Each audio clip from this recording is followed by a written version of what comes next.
The Altaic hypothesis is a once commonly accepted proposal that groups together some of your favorite languages, like Turkish, Korean, Mongolian, Japanese, and Manchu. Do laypersons know about Manchu? I'll just go with yes to save my own time. Now, okay, this grouping doesn't sound utterly ridiculous. Most of them are spoken in Northeast Asia, though Turkic left the nest and ended up all over Eurasia. These languages also have some features in common. By and large, they're agglutinative, meaning words are strung together from a bunch of little pieces of grammar, with lots of suffixes in particular, and they tend to lack grammatical gender. Most of them have highly regular conjugations, large numbers of cases, and elaborate vowel harmony systems. It makes sense then why one might assume these languages are related. They just have so many things in common. Of course, like most proposed macrofamilies, the Altaic hypothesis falls apart under close scrutiny. There is no obviously demonstrable link between any of the five branches. This isn't exactly crazy. World over, there exist hundreds of families that have no connection to each other. There's a certain sort of linguist, though, who gets very irked by this.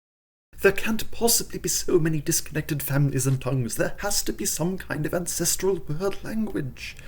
Since we don't see groups of people suddenly speaking languages that appear out of thin air, it might be reasonable to assume that all languages originate from the same source, but this expectation does not reflect reality. Actual languages do whatever the hell they want, and a lot of them just don't want to be associated with the others. You get one of these irked linguists I mentioned involved, and these isolates get haphazardly connected with other language isolates in some sort of an attempt to make them less isolated. It's sort of like trying to get two huge introverts to be friends with each other, because you kind of feel bad for how lonely they seem. And they kind of have some things in common. Maybe they'd make a good pairing, you know? Well, when you do that with languages, it's called a macrofamily, a proposed language family without any strong academic support. This is mostly because macrofamilies usually cite the crack smoke during their proposal as their main evidence. Altaic is one of the most famous macrofamilies to have ever disgraced the world with its presence. You might wonder how it came about and how it got so popular. Well, the history of its birth is a weird one, and by weird I mean not particularly weird at all. Long ago, in the 1700s, there was limited knowledge about these languages among the European linguists in Europe. Most just looked at the similarities in grammar, phonetics, and vocabulary, and looked at where these languages were located and said, case closed, these are a family. Now, usually helping children get adopted into families is seen as a noble thing to do, but languages are different. There's no such thing as adoption in language families. I mean, who would even sign the paperwork? These sort of haphazard groupings were very common in the past. I often see this explained using the Khoisan family as an example. These days, that term is used exclusively as a cover-all term for indigenous non-Bantu languages in this general area. For a long time, however, this and other groupings of convenience were just treated as fact, as often these languages share a lot of traits due to their close geographic proximity. Few linguists would step back to look into them all that seriously for quite a while. In this case, the Khoisan languages share click consonants, and nothing else really. I couldn't find much evidence of them being all that similar. Over time, as global languages have become better documented and the Eurocentrism died down just a bit, these languages and groupings have often been reanalyzed. Because most of them lack similar words or roots that can be reconstructed, linguists really stopped giving macrofamilies much credence by the 50s. Or at least, in most of the world, they stopped giving them credence. There's a bit of a holdout. Up to the present day, the Altaic theory is primarily advocated for by the Moscow School of Linguistics, which is not a specific college or university, but rather a sort of collective of top comparative linguists in Russia and other post-Soviet countries. The same folks within this circle generally tend to advocate for massive families such as Nostratic, which attempts to link together basically every language spoken in the Northern Hemisphere, as well as those native to the Sun, the Moon, and Middle Earth. A lot of the academic conflict over these language families trends towards a former USSR versus the West type deal. Splitters, or folks who are cautious about using methods other than the comparative method, tend to be more common in Western-aligned academic circles. Lumpers, folks who think using additional methodologies can also wield academically sound results, are almost exclusive to post-Soviet countries as well as sometimes China. It's very much not a 100% divide, with folks in both world powers arguing both sides, but there is a pretty overwhelming correspondence.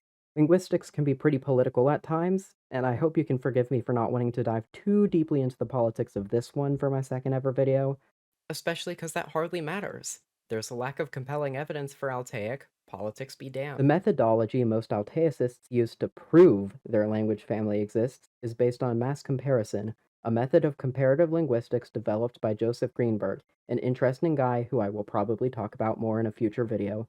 In order to understand Greenberg's methodology, we need to establish how one goes about comparing languages. For mainstream linguists, it is customary to look at two types of correspondence, lexical and morphological.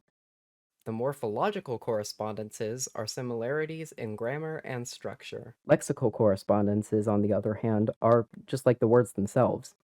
Like, if lexicology is the words homo or sex, then morphology is the homo turning into a prefix, the existence of the suffix uwol, and the way all of these combine. Then you get homosexual.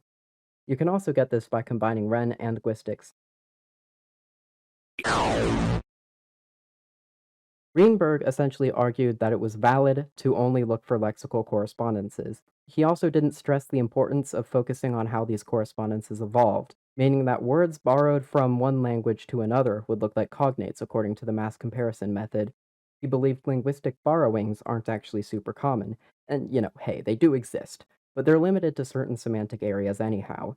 He saw some success with this method, but also a lot of pushback. He did apparently come up with a lot of the modern classification used in the study of African languages. That's certainly something. This mass comparison method is the most popular among lumpers nowadays, and usually the basis for most of their claims. However, a system like this provides tons of room for false positives. It could almost certainly detect language families, but it could also detect coincidences and claim there's something more than that. Plus, if we end up comparing a whole list of words between languages, one could just pick and choose comparisons that show the thing they want, without having to bother figuring out how the words got to where they are. It essentially means removing the context in which the language and its evolution exist just to find aesthetic similarities. The splitters, rather than using mass comparison, prefer the comparative method.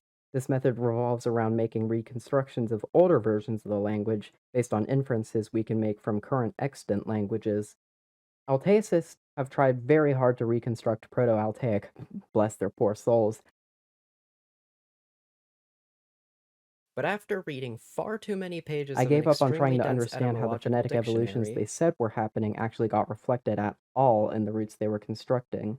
Thus, as far as the comparative method goes, there's no evidence for Altaic. However, even under mass comparison, it doesn't look particularly convincing. The first draft of my script said here, show words that are similar between all the families to make it clearer why somebody might assume these are related. However, I literally can't find any that would be immediately obvious to a casual viewer, or at least none that aren't easily explained as being borrowed from one language to another. Like, I'm sure that all of these languages have similar words for television, but I don't think that's because ancient Proto-Altaic speakers were all talking about Netflix when they spread across Eurasia. I will admit that if I spent more time looking at specific words, I could probably find some examples, but I'm nowhere near dedicated enough to do that. This video's taken a year already. I mentioned an etymological dictionary of Altaic and I did not see a single compelling entry. I'd say you could check it out yourself, but it plays hard to get. I had to get access to it through a friend's college. Shout out to Schwar, he's a real one, check out his channel. A prominent Russian-American linguist called Alexander Vavin responded to this dictionary.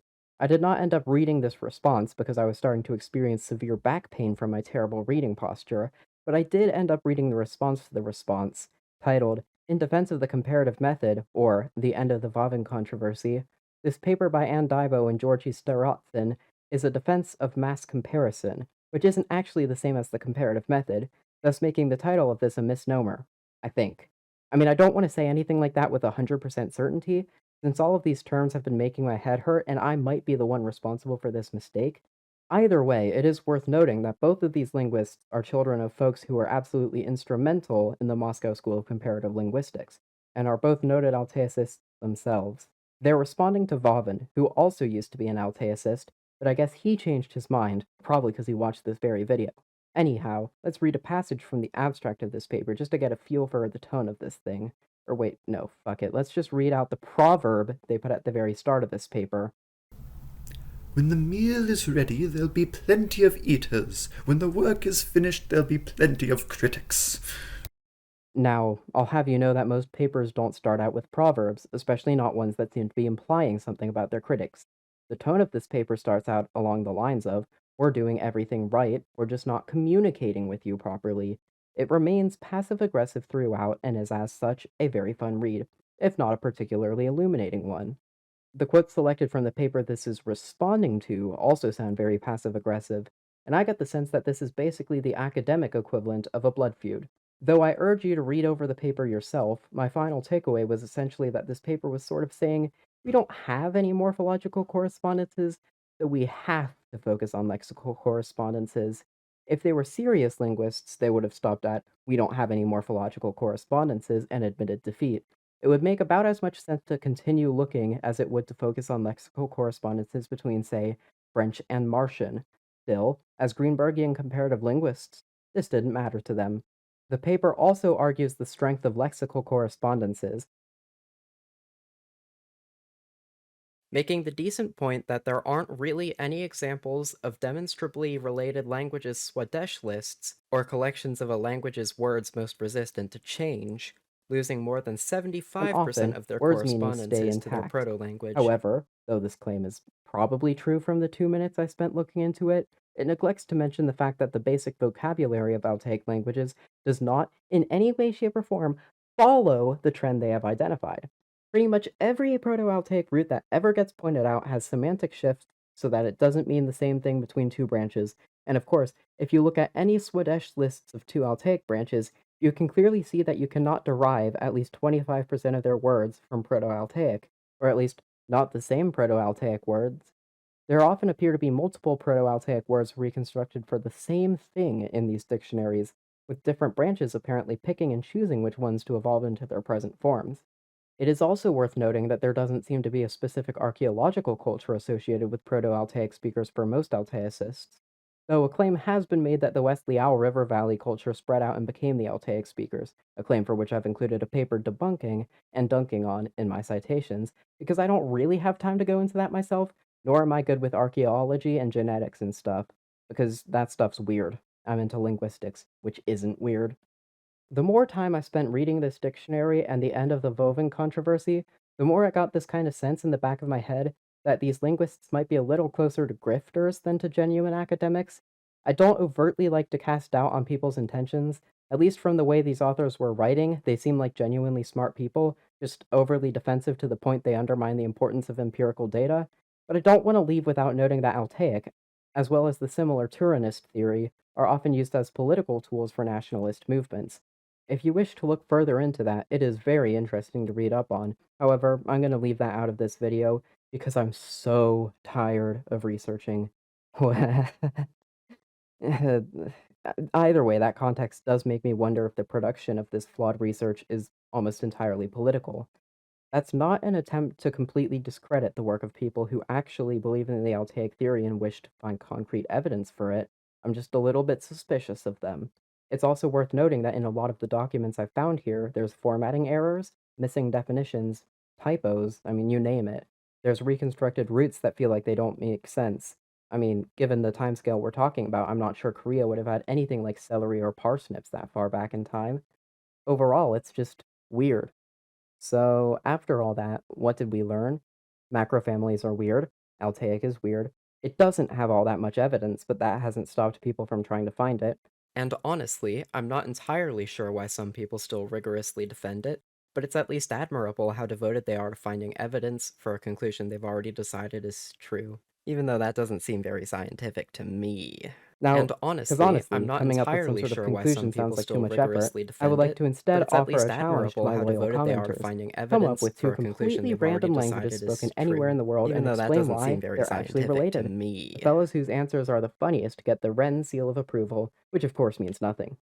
I would like to stress that this challenge was not in fact inspired by Agma Schwa's cursed conlang Circus 3, and I thought of reconstructing non-existent language families first, so ha!